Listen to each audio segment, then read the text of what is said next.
Hi, I'm Christina. And I'm Zane. And we work with Clean Energy Action. And today we're going to talk a little bit about how carbon budgets can go bad.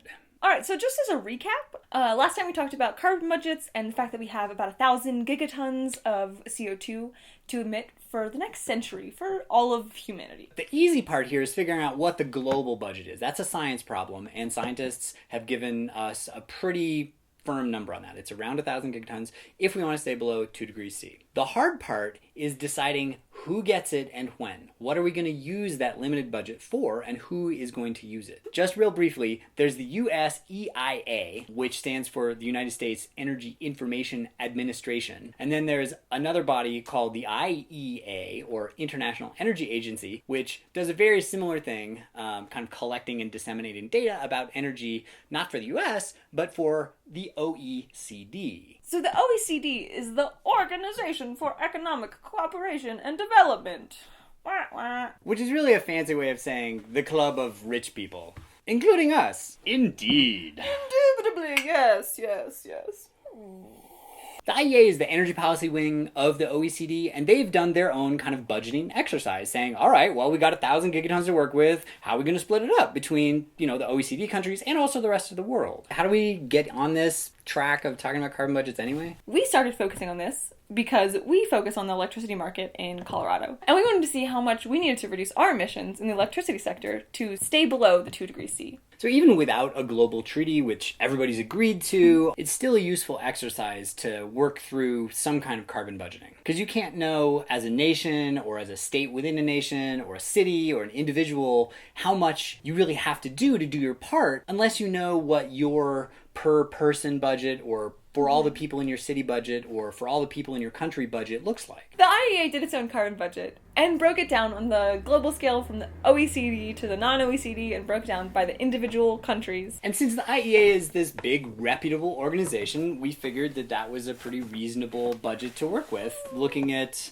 what we were going to need to do in Colorado. What we found was their plan was suspiciously convenient for Colorado and really the rich world overall. What it looked like was we don't have to shut down anything early. All we need to do is just stop investing in fossil fuels and let the things we got online kind of run their course. The IEA, like anybody who's doing a global carbon budget, made some value judgments. And we found some of those value judgments kind of questionable. So we're going to highlight 4 of them for you today. You may agree with these value judgments, or you may not. That's up to you. But these are the ones that are encoded in the IEA's budgets. Personally, I find a lot of these judgments pretty appalling. I do, it's awful. And maybe it's not so surprising, since this is a budget put together by the rich countries, partly for the benefit of the rich countries. It's not surprising that it's a self-serving budget. In case you hadn't noticed, the year is 2015. Surprise! We live in the future now.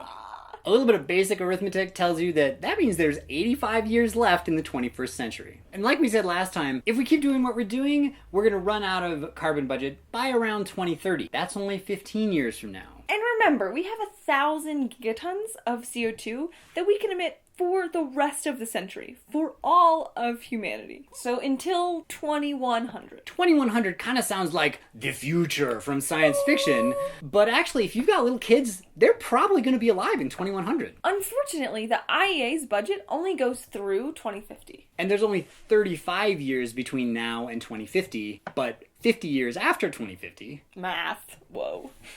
These are not complicated calculations. And the IEA plan in these budgets is to use up virtually the entire carbon budget by 2050. So not leaving any budget for the second half of the century, that seems like a significant oversight to me. The second big problem that we see in the IEA's budget is that it depends on carbon capture and sequestration. Carbon capture and sequestration is taking CO2 that would have gone in the atmosphere and instead putting it somewhere else, like the bottom of the ocean, or maybe underground in some caves, or injecting it into oil wells. You're still gonna burn stuff, you're still gonna make the CO2, but you're gonna hide it somewhere. Let's just stuff it down and hopefully it stays there and doesn't bother us later. That might sound like a good idea. Maybe we could make that work, but there's a scale problem. The IEA doesn't say we're going to store most or all of the CO2 that we create. It's only talking about storing a small fraction of it. Basically, the stuff that comes from giant industrial facilities that don't move around. But if you look at just how much CO2 comes from those things, it ends up being on the same scale as the entire global oil industry today. This is so stupid. So the idea is that we're going to build another gigantic industry that's just as large as the entire world's oil industry, except it's going to take a thing that we don't want and shove it underground, which probably isn't going to happen for free. Not only that, okay, say that we could do it for free. Say that we built this gigantic industry as large as the entire world's oil industry, and say that somebody was willing to foot the bill with a carbon tax or some other revenue source. Like we said before, it doesn't matter when the carbon ends up in the atmosphere, really, from a climate point of view. What matters is the total amount that ultimately ends up in the atmosphere. That means that these carbon storage facilities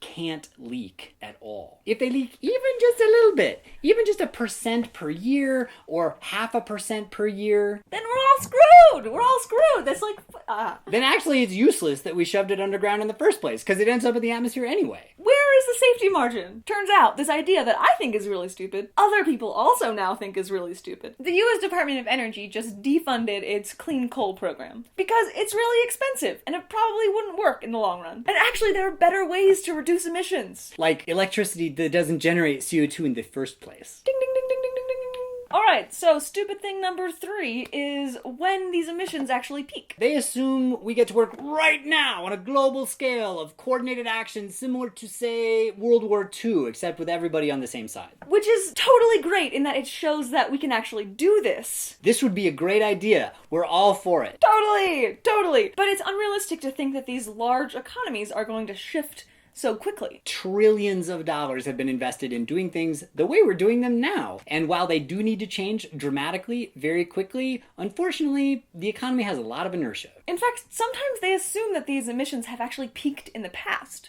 Which sadly is not what has happened. The IEA is assuming very optimistically that emissions will be flat from 2011 until 2020. Some of those years, you'll note, are in the past, and emissions have been anything but flat. Yeah, what's happening right now is emissions are increasing faster than they ever have before. The fourth value judgment that we can't really totally buy into is how they break up the per capita emissions between the richer and the poorer countries. So they're basically assuming that the rich countries are going to start declining right now, and that the developing countries are going to use a little bit more until 2020, and then decline quite quickly. Yeah, but it's like Yeah. tiny little bit up, and then Which is very much not what's happening right now. Or if you just want to look at electricity, since that's what we mostly work on, the IEA suggests that the US is going to use about the same amount of electricity per person now and in 2050. So we're not going to increase at all, but we're going to let the Indians increase their electricity usage by 300%. I mean, that's pretty fair, right? The US is 4% of the world's population. India is 17% of the world's population. Oh, that's right. There's as many people in India that don't have electricity as there are in the United States overall. Currently, we use 14 times more electricity per capita than the average Indian. In 2050, we're only going to use 5 times as much. That's a little bit better, but do you think the people in India are going to be okay with that? Or are they going to watch us live our lives and think that that's actually the way they would like to live their lives and continue to aspire to using more and more and more? So we mentioned before that if you look at the historical emissions that a country like the US has per person versus a country like India, they're very different. In fact, the rich world has eaten about half of the historical carbon pie. Don't mind if I do. Ooh. Imagine you go to a dinner party, and the dinner party has 6 people, and you bring a pie. I love pie. Yay. And one person at the dinner party eats half of the pie. Nom, nom, nom, nom. And the other 5 people at the dinner party have to fight over the other half of the pie. That's my carbon! Blah. That's not fair if everyone loves pie. I love pie. I love pie. We all want a piece of the pie. And if we eat too much of the pie, that means folks on the other side of the world actually can't eat as much pie. Pie. Bummer. But that's okay, because we're going to have another dinner party. The dinner party that runs from now until 2050. Turns out for the rest of the century, the IEA still projects us being a pretty unequal dinner party. Is it really so impossible to imagine that you can lead a good life, a really awesome, high-quality life, while using less than the average American does today? Just for reference, the average German or the average Japanese citizen today uses about half as much energy as the average American. And those countries are actually pretty awesome.